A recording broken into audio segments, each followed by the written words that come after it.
Ontario, Canada, July 27, 2019. Menhaz Zaman had talked about it for years to his online buddies, about how he wanted to kill his family. He had a group he associated with online while playing Perfect World. By the way, no one took him serious then. On July 27th, 2019, he would post, "He slaughtered his entire family." No one believed him. No one believed him at all. He would show proof. He would upload pictures of what seemed to be his dead family members. He even showed the weapon and detailed who was first. Mom, then Granny. Mom. Then my sister. Granny. Then my dad. And my sister. Was this real? My dad. Had Menhaz actually murdered his entire family? His parents, Menhaz and Menhaz, they'd immigrated from Bangladesh to Canada. They wanted their children to have better opportunities. His father was a taxi cab driver who worked hard and had a few rental properties. Menhaz and Menhaz had instilled in their son and daughter from the time they were very young to have a good work ethic, be proud of their Bangladesh heritage, and family first. Menhaz was studying to become an engineer. That was a big deal. He'd be the first in his family. So he had a lot on his plate. His mother often spoke of the bright future he was going to have. She glowed when she spoke of her son to other people. She was extremely proud.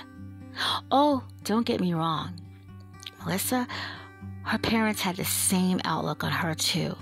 She was going to York University to be a neurosurgeon. They were just as proud of her as well. They had made the best decision coming to Canada. Menhaz and Melissa left every morning to catch the bus to leave for school. In the evening, Menhaz would discuss the studies for that day with his parents, and they were proud to listen. They even discussed perhaps him getting his master's, smart. but that would be a later discussion for after he graduated, and graduation was coming up, and the family couldn't wait to attend. For Rosma Bingham, his grandmother, 70. Menhaz Zaman, his father, 59. Menhaz Zaman, his mother, 50. Melissa Zaman, his sister, 21, were all looking forward to Menhaz's graduation. But instead, he would murder them, one by one, by one, by one. He thought about it. He had fantasized about it, wickedly about it. Now, it was the time. I'm so proud. A little after 3 p.m., he would strike his mother viciously over the head with a crowbar, and he would slit her throat. Then he went into the grandmother's room and he repeated his past actions with his mother. He would take a nap and he would play video games, awaiting for his sister's arrival. When she came home around 11 p.m., he would do the same thing to her like he did the matriarchs before her. Finally, a little after midnight, his father would come home. He would repeat his vicious cycle he had perfected 3 times already. He showered and he got online to game and to tell his online buddies what he had just done and would show the proof. I did it. He earned this This was his bragging rights. He had been talking about doing this for years to come. He finally had done it. He pulled it off. He even had ended his relationship with a girlfriend because, he didn't want her intertwined in all the mess that he knew was going to happen after this happened. But he did it. He finally did it. Menhaz had even referred to himself as a, quote, pathetic coward, unquote, and a, quote, subhuman, unquote. But it had to be done, he added. He said, quote, the shaking has stopped, unquote. He talked about how when he was murdering his family, he felt like he had to pee or poop. Those were his words. He had to pee or poop. He explained his actions to a few. While defending Muslims, he said Muslims wasn't a race. He continued to text and play.